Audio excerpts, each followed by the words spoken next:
بسم اللہ الرحمن الرحیم۔ سبق نمبر 5 من فعل ھذا۔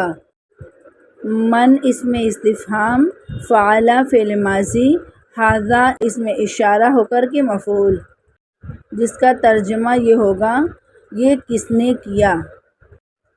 پہلے سبق کے نئے کلمات اور ان کے معنی سمجھیں۔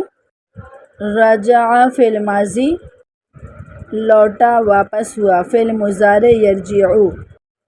دخل فعل ماضی داخل ہوا، فعل مضارع یدخل۔ ارادہ ارادہ کیا، فعل ماضی باب افعال سے۔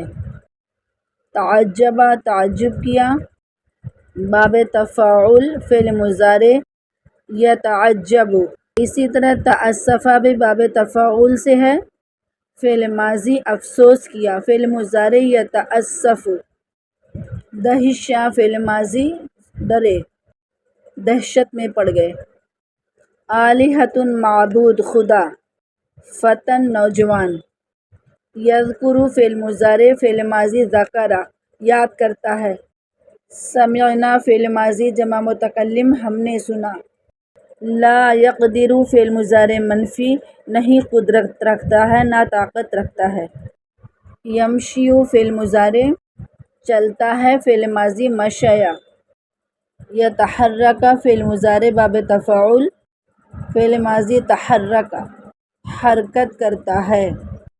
ان یہ کی حروف ناصبہ جس کی وجہ سے فعل مضارع کے آخر کو زبر آتا ہے۔ خجل فعل ماضی جمع مذکر غائب، وہ سب شرمندہ ہوئے۔ مذکورہ سبق کی عبارت اور ترجمہ اس طرح ہے۔ ورجع الناس ودخلوا فی بیت الاصنام، اور لوگ واپس ہوئے، لوٹے، اور وہ سب بتوں کے گھر میں داخل ہوئے۔ واراد الناس ان یسجدوا للاصنام لانہ یوم عید، اور لوگوں نے چاہا ارادہ کیا کہ وہ بتوں کا سجدہ کریں اس لیے کہ عید کا دن ہے۔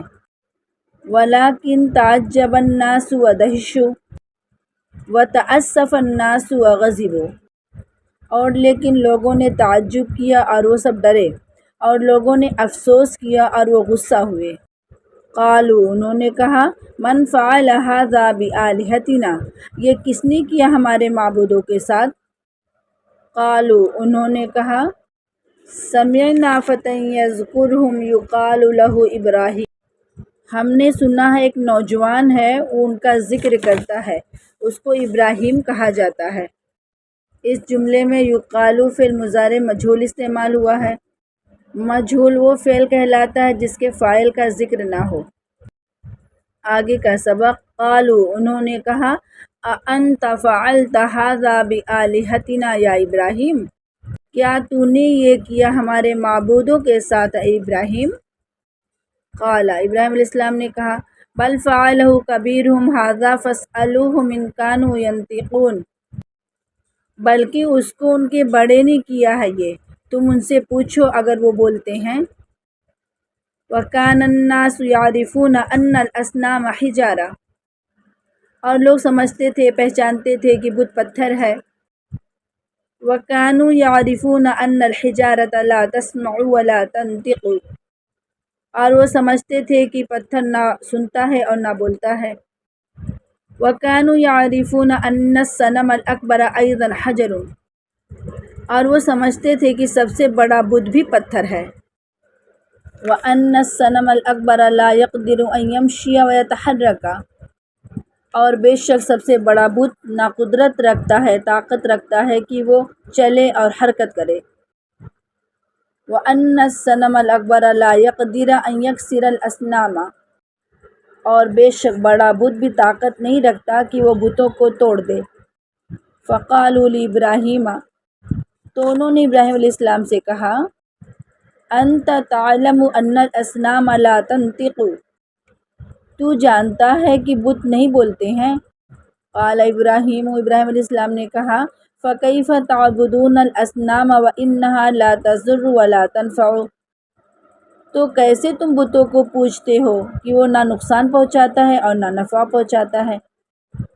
وَكَيْفَ تَسْأَلُونَ الْأَصْنَامَ وَإِنَّهَا لَا تَنطِقُ وَلَا تَسْمَعُ، اور کیسے تم بتوں سے مانگتے ہو کہ وہ نہ بولتا ہے اور نہ سنتا ہے۔ الا تفہمون شیئا فلا تعقلون، تو کیا تم کچھ سمجھتے نہیں ہو، تو کیا عقل نہیں رکھتے ہو۔ وسکت الناس وخجلوا، اور لوگ خاموش ہو گئے اور وہ سب شرمندہ ہوئے۔ اس سبق میں ذکر ہونے والے اکثر جملے جملہ فعلیہ سے متعلق ہیں۔ جملہ فعلیہ کی ترکیب اس طرح ہوتی ہے کہ جملہ کے شروع میں فعل آئے اور اس کے بعد آنے والا اسم فاعل کہلاتا ہے، جس کا اعراب پیش ہوتا ہے۔ فعل اور فاعل سے ملا ہوا جملہ بھی مکمل جملہ ہوتا ہے، جیسا سبق کے شروع میں ورجع الناس، واو حروف عطف، رجع فعل ماضی، الناس فاعل، فعل اور فاعل مل کر کے مکمل جملہ ہوا۔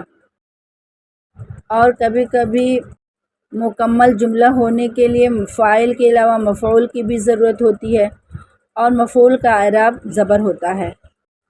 اور کبھی کبھی ایسا بھی ہوتا ہے کہ جملہ فعلیہ میں فعل کا فاعل محذوف ہوتا ہے، یعنی چھپا ہوا ہوتا ہے، جیسا کہ پہلی عبارت کا دوسرا جملہ وَدَخَلُوا فِي بَيْتِ الْأَصْنَامِ، واو حروف عطف کا ہے، دخلوا فعل ماضی، ہم کی ضمیر اس کے اندر پوشیدہ ہے جو فاعل ہے۔ اسی طرح جملہ فعلیہ میں فعل، فاعل اور مفعول کے علاوہ جر مجرور کا استعمال ہو تو اسے متعلق فعل کہا جاتا ہے، جیسے اس مذکورہ جملے میں فی حرف جر بیتی مضاف، الاصنام مضاف الیہ ہو کر کے مجرور ہو کر متعلق ہوا دخلوا فعل ماضی کا۔ ان حروف ناصبہ سے ہے، جس کا عمل یہاں یہ ہوا ہے کہ یسجدون کا نون اعرابی ساقط ہو کر کے یسجدو ہوا ہے۔ ان کی تفصیل حروف عاملہ کے سلسلے میں ذکر ہے، وہاں دیکھ لیجئے۔